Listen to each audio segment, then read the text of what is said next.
হয় ৰাজদীপ, এটা কথা উল্লেখ কৰিব লাগিব, আজি 12 দিন হ'ল। 12 দিনেও ভটিয়াপাৰৰ সেই অভিশপ্ত ৰিগটোৰ গেছ নিৰ্গমন এতিয়াও বন্ধ হোৱা নাই, যাৰ ফলত শংকিত হৈছে ভটিয়াপাৰবাসীৰ লগতে শিৱসাগৰ জিলাবাসী, যিহেতু এতিয়াও তেওঁলোকে বন্ধ কৰিব পৰা নাই। যিকেইজন আমেৰিকাৰ পৰা আহিছে বিশেষজ্ঞৰ দল, সেই 3জনীয়া বিশেষজ্ঞৰ দলে কালি প্ৰাৰম্ভিক কাম তেখেতলোকে হাত দিছিলে আৰু তেওঁলোকক যাৱতীয় বস্তু ONGCৰ পৰা বিচাৰিছিলে আৰু তেওঁলোকে ONGCয়ে সম্পূৰ্ণৰূপে তেওঁলোকক যিসমূহ সমল বিচাৰিছে সকলো সমল যোগান ধৰিছে, যদিও এতিয়ালৈকে তেওঁলোকে কোনো ব্যৱস্থা গ্ৰহণ কৰিব পৰা নাই। কিন্তু ONGCৰ এজন বিষয়াৰ পৰা কালি আমি জানিব পৰা মতে কিছু হ'লেও গেছৰ চাপ অকণমান হ'লেও কমিছে, যিহেতু গেছৰ চাপ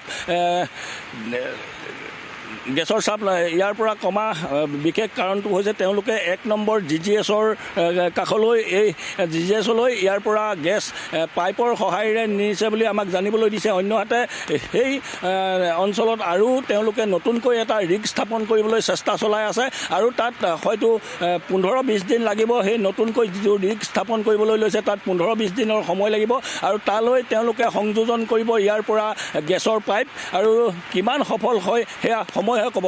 ৰাজদীপ, কিন্তু কথাটো হৈছে যে কালি দেখিবলৈ পোৱা গৈছিল মনোজ দত্ত যে বিভিন্ন নতুন নতুন যন্ত্ৰাংশ তালৈ অনা হৈছিল আৰু যিবোৰ অপ্ৰয়োজনীয় যন্ত্ৰপাতি সেইবোৰ লৈ যোৱা হৈছিল। এতিয়া সেই যন্ত্ৰপাতি যিবোৰ আনিছে সেইবোৰ তাত পুনৰ মেৰামতি কৰা বা তাত পুনৰ ব্যৱহাৰৰ বাবে উপযোগী কৰাৰ যিটো প্ৰক্ৰিয়া তাৰ বাবেও সময়ৰ প্ৰয়োজন হ'ব। সেই কাম কাজবোৰ আৰম্ভ হৈছে নে তেওঁলোকে কেৱল যন্ত্ৰপাতিবোৰহে আনি বৰ্তমানলৈকে মজুত কৰিবলৈ চেষ্টা কৰিছে? ৰাজীৱ, এটা কথা উল্লেখ কৰিব লাগিব, কালি নতুন নতুন যন্ত্ৰপাতি আনিছে আৰু পুৰণা যন্ত্ৰপাতি ইয়াৰ পৰা বাহিৰলৈ উলিয়াই দিছে।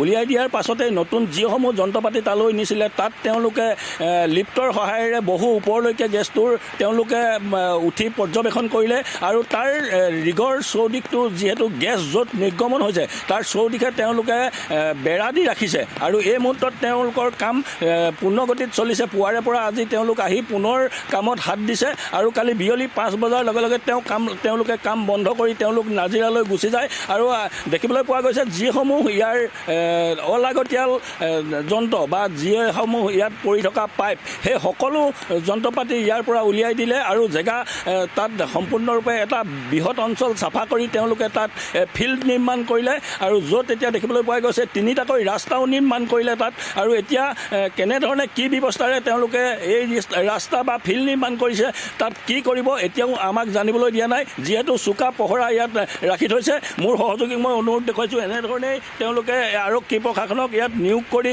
তালৈ যোৱাত বাধা সৃষ্টি কৰে, সাংবাদিকক তালৈ প্ৰৱেশত বাধা সৃষ্টি কৰে। কাৰণ যিহেতু দুৰ্ঘটনাৰ প্ৰতি লক্ষ্য ৰাখিয়ে ONGCয়ে সেইসমূহ চিকিউৰিটি ইয়াত ৰাখিছে, তাত কোনো লোককেই তালৈ যাবলৈ দিয়া নহয়। যিহেতু সাংবাদিকক নালাগে আৰু ইয়াৰ যি পাব্লিক আছে তেখেতলোককো তালৈ যাবলৈ দিয়া নহয়। ONGCৰ ফালৰ পৰা এটা সতৰ্ক ঘোষণা কৰিছে, যাৰ ফলত এইসকল আৰক্ষীৰ জোৱানে ইয়াত এনেধৰণে পহৰা দি থকা পৰিলক্ষিত হৈছে। ৰাজদীপ, এতিয়া কথাটো হৈছে যে SK পেট্ৰৰ যি শ্ৰীকৃষ্ণ আগৰৱালাৰ কোম্পানী SK পেট্ৰ, সেই SK পেট্ৰৰ যন্ত্ৰাংশও তাত মজুত আছিল, কাৰণ ৰিগটোৰ কাম কাজ কৰিছিল SK পেট্ৰই।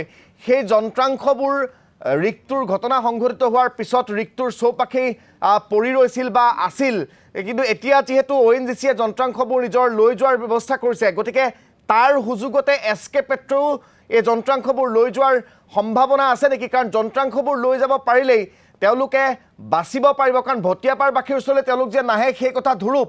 গতিকে যন্ত্ৰাংশবোৰ কিবা কৰি যদি পাকে প্ৰক্ৰান্তৰে লৈ যাব পাৰে তেনেহ'লে SK পেট্ৰ এক প্ৰকাৰ ভটিয়াপাৰবাসীৰ ৰাইজৰ প্ৰশ্নৰ পৰা বাচিলে বুলি ক'ব পাৰি।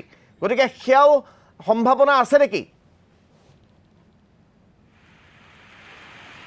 আপুনি 100% শুদ্ধ প্ৰশ্ন কৰিছে যে এটা কথা ক'ব লাগিব, ইয়াত যিসমূহ যন্ত্ৰপাতি ইয়াৰ পৰা লৈ গৈছে সেইসমূহ ONGCৰ লগতে SK পেট্ৰৰ সম্পূৰ্ণ যন্ত্ৰপাতি আছিল। সেইসমূহ ইয়াৰ পৰা যিসমূহ ভটিয়াপাৰবাসী ৰাইজক তেওঁলোকে চকুত ধূলি দি ইয়াৰ পৰা সকলো যন্ত্ৰপাতি লৈ গৈছে, যাৰ ফলত কালি এই স্থানতে ইয়াৰ যিসকল পুৰুষ মহিলা উভয়ে ইয়াৰ স্থানীয় ৰাইজে ইয়াত প্ৰতিবাদ সাব্যস্ত কৰিছিল আৰু ONGC বিষয়া ওলাই আহি ইয়াত তেওঁলোকে তেখেতলোকক আশ্বাস দিয়ে প্ৰদান কৰিছিল যে এইখিনি আমি ইয়াৰ পৰা আঁতৰাইছোঁ পুৰণা সামগ্ৰী আৰু ইয়াত কামৰ বাবে অসুবিধা হয় বুলি তেওঁলোকে অজুহাত দেখুৱাইছিল আৰু নতুন যন্ত্ৰ পাতি ইয়ালৈ আনিছিল আৰু সেই অজুহাততে তেওঁলোকে এই কৃষ্ণ আগৰৱালাৰ যিসমূহ সম্বল বা সম্পদ সকলো ইয়াৰ পৰা নিৰ্বিঘ্নে আঁতৰাই নিলে যাৰ ফলত কৃষ্ণ আগৰৱালাই এইসকল ৰাইজক পিঠি দিয়া পৰিলক্ষিত হৈছে। ৰাজীৱ, ধন্যবাদ জ্ঞাপন কৰিছোঁ মনোজ দত্ত আমাক পোনপটীয়াকৈ গোটেই বিষয়টো সন্দৰ্ভত জনোৱাৰ বাবে। আৰু এতিয়া সকলোৱে আশা কৰিছে যে ঋকটো নিয়ন্ত্ৰণলৈ আহিব। আমেৰিকাৰ বিশেষজ্ঞই ভটিয়াপাৰবাসী ৰাইজক সেই ভাল খবৰটো দিবলৈ সক্ষম হ'ব।